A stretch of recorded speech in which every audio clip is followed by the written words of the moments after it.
So I just have a series of the files from Steve's website that I've just pasted in here and have a few remarks on some of them. I'm going to try to just go through these fairly quickly.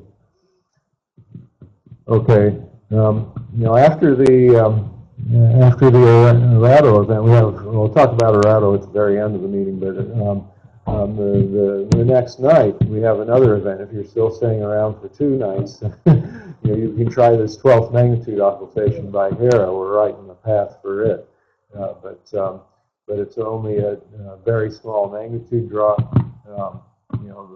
About 3/10 in the usual. In the red, it's only 1/10, and so it's going to be a very difficult event, and it's not real high altitude and so forth. It's in the evening. After the IOTA is in the morning, so it's on the same. Both of them are Tuesday actually, but it's. I was thinking it might be a consolation prize, but it's probably going to be still cloudy for it too. It's not supposed to really clear up until Wednesday.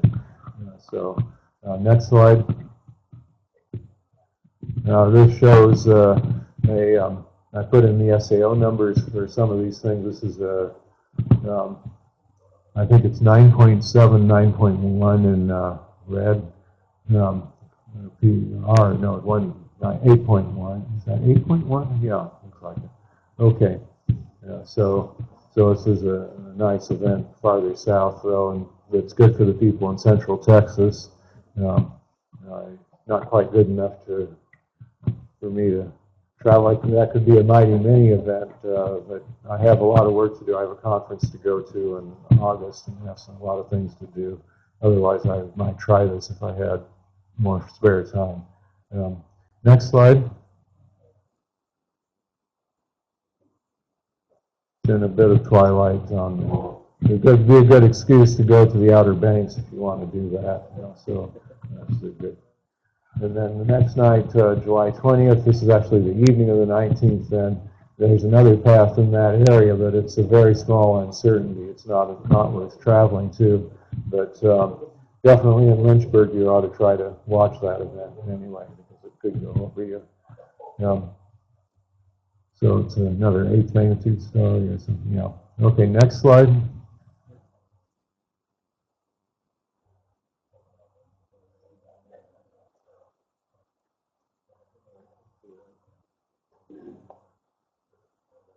And of course, the best thing to use is the cult watcher to find events near you and set the filter large enough for you to travel if you can. This is another good event. We were thinking it was going to be a SWERI event, but they had to cut back, and they're only going to do 2 SWERI events this year, and this one didn't make the cut. So it's a 10.8 magnitude star over Arizona at lower altitude, and then over the upper Midwest. So see the path. Next slide. So I was thinking of trying it, but with the other things I won't be making the traveling for that one. But people who are closer to the path should be of interest to them because it's a good high rank event. Here's a August 1st, a 10th magnitude star that passes right over Washington area nominally, but you can see the uncertainty zone is quite wide. So again, we have a bunch of us can just observe that from our homes, and maybe we'll get a couple of hits if we're lucky. I might try to fill in a couple of spaces if it's a clear night with. This is a 10th magnitude star, the max that these guys could do it. So at the time, there's plenty of dark time. So it's 2 in the morning, or 3 in the morning. Next slide. If we have better weather than tomorrow night, this looks like it's going to be similarly bright with stars, similar to the IOTA star in brightness, but a lot narrower path. And then Russia comes to us on August 20th. Actually, that's August 19th, but it's an early evening event, 9:30 or something, 45. So there's not much dark time to be employ for that. It's 9th magnitude. I think it's bright enough for the minis. That probably the minis would be better. But again, a lot of us can try it from home locations, and if we had more people who understood how to use these things, we could spread them out like I tried to do with Khabarovsk, with some of the local amateurs. It's been hard to, like pulling teeth, to get the local amateurs to do anything. Okay. So next slide.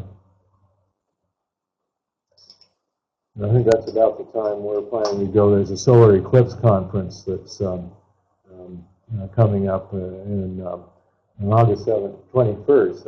It's going to be the pre-anniversary of the one on the 17th, and there's some people from solar physicists who want to work with the amateurs to do a lot of work, and they're planning to hold it in Columbia, Missouri, because that's near where the maximum eclipse will occur. And we have my brother-in-law lives there, so he's invited us to spend some time with him. So anyway, then that same time we have this another bright star, 7.7, but it's a very small asteroid across the central part of the country. Next slide.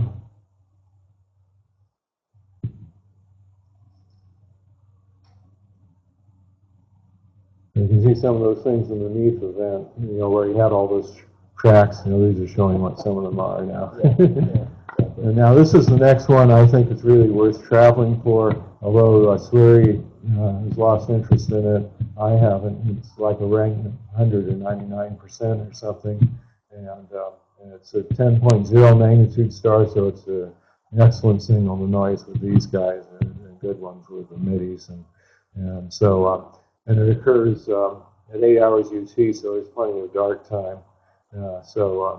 Hopefully the monsoon, there could be monsoon weather in the Rockies. It seems to be a problem for that area, but it's just a luck of the draw whether in the upper plains there might be some clear sky.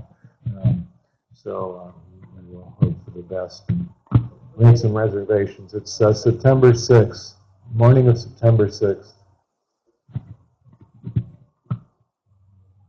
There's a star 41, fairly bright star. This is the 1 degree or 2 degrees on a side here, so half a degree from some bright star there. David, there's a question on the left side there. I've always been curious. There are hundreds of events each year. What are the criteria for highlighting these particular events? Brightness, unusual science, all of the above. And yeah. I mean, also the statistics. If it's a very, we are interested in the narrow events if there's some special interest in it, either because the asteroid's special or because the star is special. I made a special trip for a pretty narrow asteroid, Hertzsprung, a week after the Antiope occultation, because they called it a 4th magnitude star. And I wanted to know if that star was double or not. It was a spectrotype A. It could be double, and I had to set up 10 stations. And I think 9 stations, and I got 2 hits on it. I would have got 3rd if one station hadn't failed, but I was able to prove that star is not double. so it could have been an interesting thing if it were. That's an interesting point. We ought to give ourselves credit every time we prove one is not a double. I bet we have a higher count. Yes, right. Yes. Okay, now let's go on. Minerva had a good occultation that was observed back in the 80s. Okay, here's the event that Chad talked about, the Rhea occultation, and we're pretty close to the southern. We're a little bit north of the southern limit for this event, and this is a view of the Saturn system in Rhea. Rhea is to the left of Saturn, about, I think this is 40 seconds of arc, so it's about a minute of arc. I think I said something in my notice that says it's 1 second of arc. It's 1 minute of arc, so that was a mistake that I also need to correct. But you can see it's will be visible across a wide area of the northeastern U.S. But farther west, you're in daylight. So what's the geometry here? Sorry. This is an occultation of a 7.8 magnitude star by the satellite Rhea of Saturn. Okay. So it's Rhea is the 5th satellite of Saturn, and so it should be visible across the region. But there's pretty wide uncertainty zone, so it's not certain it's going to even happen for us. You know, it could shift to the north and it could leave us high and dry. But maybe Rhea has some extinction events we could observe, or some geysers on Rhea. I don't, probably not, but that one they observed it intensively too, and they haven't seen any geysers like in Enceladus. I don't think so. But it's a pretty bright star. So in Rhea is like 10th magnitude or so. There's a big magnitude drop. You know, the Galilean satellites, if they call a star, it's usually like a 100th of a magnitude drop or something ridiculous because the satellites are so bright. But these aren't. Is the shadow so wide because the satellite's wide? Yeah, it's a 1,500 kilometer across, so it's bigger than any asteroid. So, so anyway, right. Actually, Eris and Pluto are bigger, so but only some of the big TNOs. Okay, next.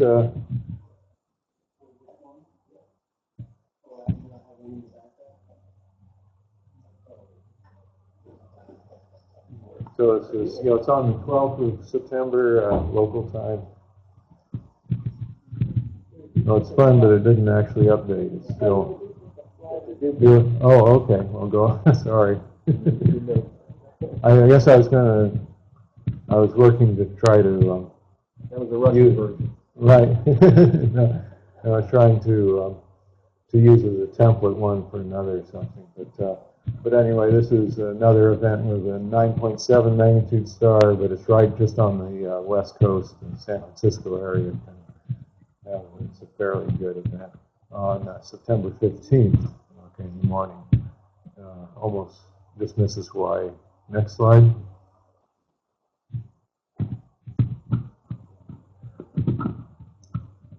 That's one for Ted Swift, though, I think he's online. Yeah, 2 wins is pretty special. Okay. Let's see. This is, I looked at some events farther on some months ago to plan for the solar eclipse conference that's going to be held in Cloudcroft, New Mexico. So there are 2 eclipse conferences. There's the one in August in Columbia, and then there's this one. This one is organized more by the amateur astronomers and people on the solar eclipse mailing list. They do just the opposite of us. We try to go and find events and travel to and have our meetings for them.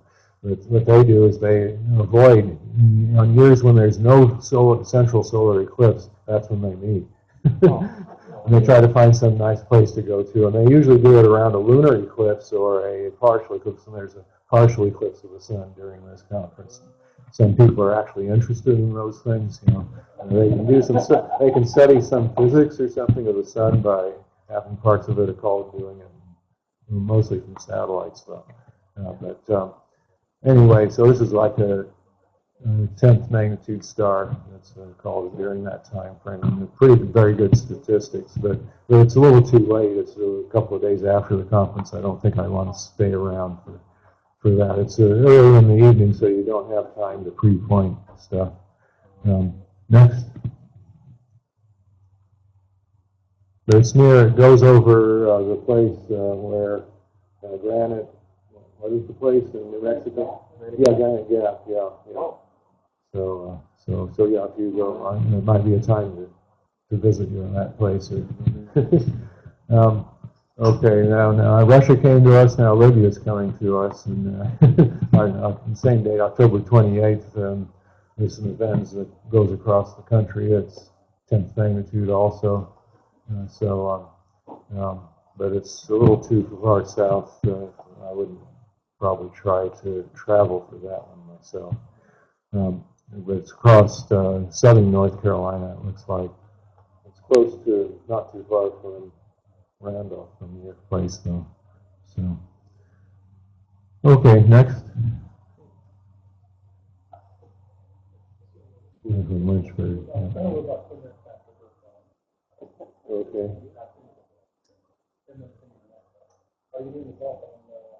Big Mars there, I think. Yeah. Okay, so we'll try to pick up the pace here.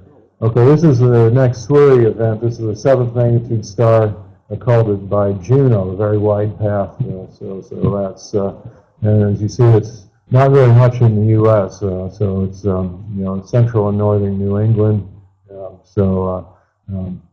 the weather is not guaranteed to be. Probably the chances are it will be cloudy, more than it will be clear. And probably the weather might be better farther west. It's hard to say. It can be pretty bad there, too. So it's probably be cold. I remember going there on November 20th. We went to an event that was up in Fort Nelson, or no, not Fort Nelson. It was in Fort McMurray. It was McMurray, Alberta, where they do the tar sand stuff, north of Edmonton. And it was like 15 degrees or something then. So it was pretty cold. But that was unusual. I mean, Rome was occulted by a star, and we got some recordings, and the predictions were terrible in those days. But this one we have nailed. You can see very small uncertainty, and Juno an event was well observed. A faint star with photoelectric observations back in the 70s, and here's a good chance to get usually the asteroid's too bright. Next slide. One other Swirly event that's in December 13th then, and that this path goes over the Recon country and over central Texas. So these are the events we might get funded to try to observe with our multiple deployments. Next. There's bunch of events next year. We'll try to just keep going. As soon as you load the next one, just keep loading them. Okay. And I'll talk as fast as I can, okay? And just try to load the next event. But the first one is what the heck? That's another copy of that one.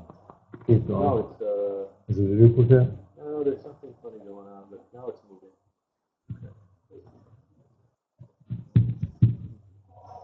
Back up. Whoops, you skipped over Cleopatra. There was a Cleopatra event. We actually skipped this one. So we'll go back to Cleopatra, but this one never got shown. Okay, well, this is March 5th. We skipped farther into the future here. Anyway. There's that one. Right. Yeah, I think there's one earlier event then. No, that's the one. That's going forward. You want to go back. Oh, back. Oh, okay. Yeah, go back one more. Nope. Okay, it skipped ahead. I guess it's ahead. Okay, just go skip one in the future. January 11th.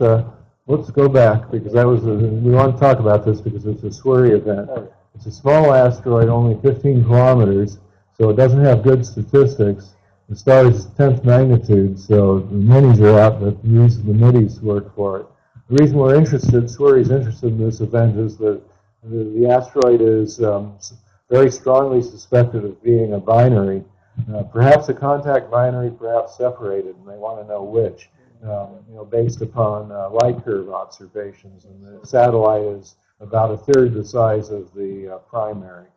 So, David, does that change our strategy for deployment to put observers closer together to get greater detail? You have to cover the whole uncertainty zone, though, and you try to get as many people as you can, so you do get a couple of. Ideally, you want about 3 chords across, so you need about 5 kilometers spacing or something. So we need to get all of my stuff, all of Roger's, and all of Paul Maley's, plus a few Ted's, and we can probably do the job. So. And also some local observers. It's in South Carolina, you can see, and then of course this is January. We probably couldn't do it in Minnesota, So Steve Messner can do it. He's used to those, right? You might get a polar vortex and clear everything out. Right. Yeah. Next slide. Okay, then Feronia, this is pretty good statistics, so just in Southern California.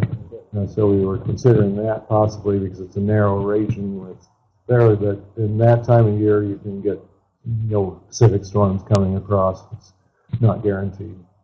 But it's a good event for that area. Next slide.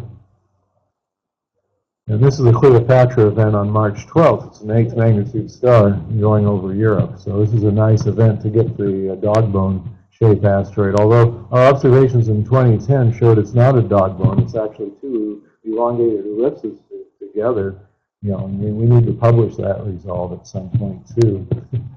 So the data, people have been quoting our observations of that because it's been published in the online database. So we should properly publish it. So anyway, and here's an event. I'm sure the Europeans will be all over this event. So the people, I don't know if any of us will be traveling there. So the story won't support travel outside the country. So and whether we want to really, do get a good excuse to visit Italy, though. Friends there, Greece, Yeah, we even go to the Gaza Strip there. The place will be a parking lot by then, probably. Next slide. Yeah. Okay, then we have Antiope. This is the other. There are actually 3 SWIRI events next year, and then some lower priority ones. But this is a good one with Antiope again. It's a 10th magnitude star, though, but the sort of at the limit of these guys, and you can see the path. We can get it all across the country, and it's April 2nd. So Terry. If you have, depending on the weather, over Dallas and Albuquerque, if we could just get Scotty to do something, but this is in the middle of Jupiter mutual events, so he's probably not going to do anything.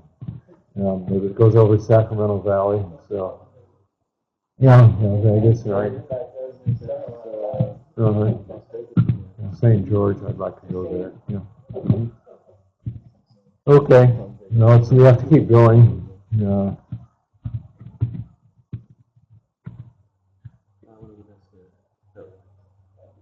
Okay, it's a Chiricahua, but you can see it's in a pretty hard position and a huge uncertainty, so it's at 14th magnitude. Canary Islands is it. But South America is in the uncertainty zone, so. Okay, you go to the Caribbean, maybe it'll shift over there. 61-second duration for that 250-kilometer asteroid, plus a lot longer for the rings. So the rings are out about 3 radii or something. And here's a story of a good event, statistics, just an up-down event. So go on. That's on April 4th also, so can't do both. Thanks.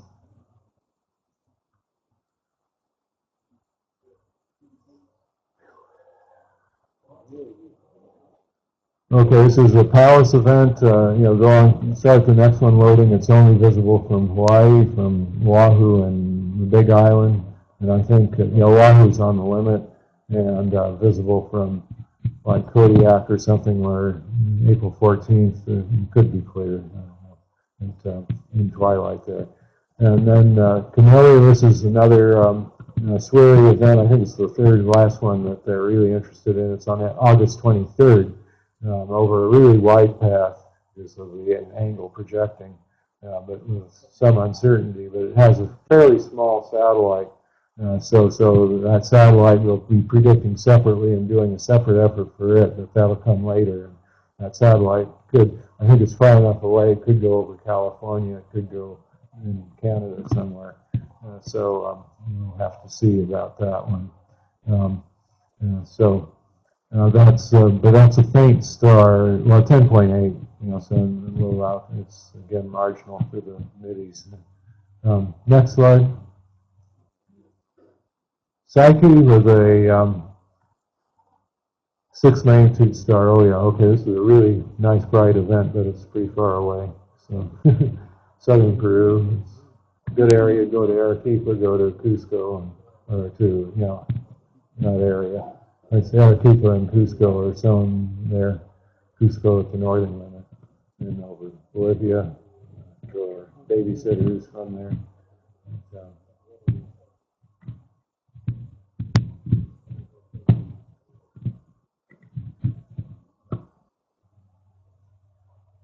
It's a ZC star. Then this one's the brightest one we have next year, a 3rd magnitude star, Epsilon Geminorum, Absuda. Yeah. So it's called by a sizable asteroid, 71-kilometer asteroid. So the statistics are reasonably good for this event. But the only part of the U.S. that it covers is the Florida Keys, and that only covers the northern. Yeah, it should be. So September 3rd, mark this. And I was thinking it does cross the Bahamas also. I don't know if there are any islands in the southern part of the path. So it looks like it almost misses, the good islands in the Bahamas. But that we have to go there to, to really cover the event. But this is something really worthwhile to get this star, because. Saturday. This is the 3rd, so it's Thursday. And it's, it's 9 hours UT. Yeah, 9 hours UT, so it's in the morning. So there's lots of pre-point time and things. So, so the Florida Keys sort of bend the wrong way. If this path is coming down this way, it'd be better, but you get what you get, Well, normally the Baja boys will play when I'm involved. So. Yeah, the Baja boys are high and dry on this one, though. This is way down in southern Mexico, so, yeah. Right. Yeah. And this was considered as an IOTA meeting candidate, but it's a faint star, 10.9. It's only the day after the Iphigenia event, so I sort of, it's over a nice area, over back to Sierra College. Dave Kenyon, he'd be glad to have us, I'm sure, again, but it's a little too faint, and I don't want to divert resources from the Iphigenia for those who want to try that. Next. Don't have too many more left. Okay. Okay, this is NASA. This was another lower priority event, but a good East Coast event. It's a little bit west of here, but over West Virginia, over in western Pennsylvania, and over Alabama. So we can get the Alabama people, the Marshall Space Flight Center, with their they observe for us. They observe asteroid occultations, and we let them know when they can. They've got some good observations with their equipment that they use for the lunar monitoring meteors.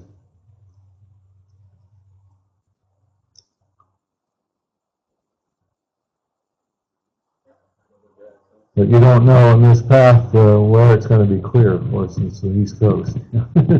And here is another Venadia, but this is 11th magnitude star, so it's right at the bottom of what these can do. Over good air, over southwest eastern, over Idaho, over Boise, so we could get Dave Becker to help out, if we wanted to try to do this one. Fairly good. This is a 203-kilometer asteroid, so, but a little faint. Next.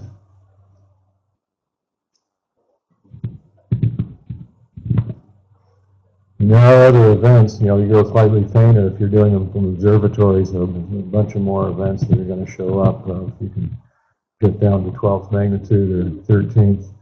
And then this was another one considered as an IOTA meeting place, and I would kind of favor this one. It passes over Las Vegas, and it's a 9.0 magnitude star, so it's near the bottom of the minis. So it could be done with minis. And also you can see how it goes over a good part of the rest of the country up to New Hampshire, or Massachusetts more. So, Come and see the leaves. right.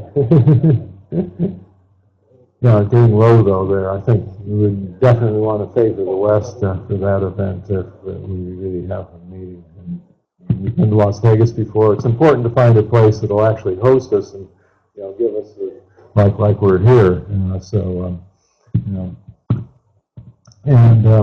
is the last IOTA meeting candidate. This is like the last event, as I showed. It's